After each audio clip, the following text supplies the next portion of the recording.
నల్ల మేఘాలు ఆకాశాన్ని కమ్మేయగా నిశ్శబ్దమైన అడవిపై వర్షం ప్రారంభమైంది. జల్లు జారడం మొదలై నెమ్మదిగా ప్రవహించే వాగు గట్టిగా ఉప్పొంగసాగింది. చిరునవ్వులున్న ఎరుపు గుడ్డలో ఉన్న చిన్న బాబు తడిగా ఉన్న మార్గంలో నడుస్తూ వాగులోకి జారిపోయాడు.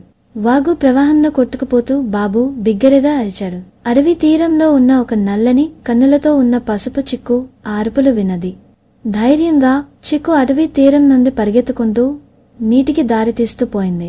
వర్షపు చలిలోనూ చిక్కు ఆ చిన్న బాబును వాగులో కొట్టుకుపోతున్నట్టు గమనించింది.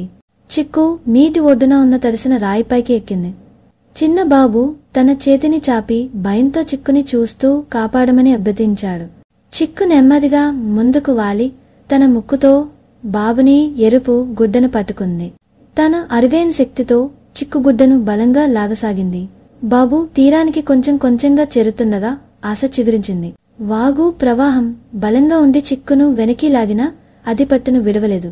ఒక పెద్ద చెట్టు కొమ్మ బిగుసుకుపోయి వాగులో పడింది. ఇద్దరికీ భయానకంగా అనిపించింది. అయితే చిక్కు ధైర్యంగా నిలిచి బాబుని కాపాడే ప్రయత్నాన్ని ముమ్మరం చేసింది. ఒక అటుపై ఒక వాగు ఉప్పొంగినప్పుడు బాబు మళ్లీ కొట్టుకుపోతున్నాడు. చిక్కు గట్టిగా కూస్తూ సహాయం కోరుతూ అరుస్తోంది.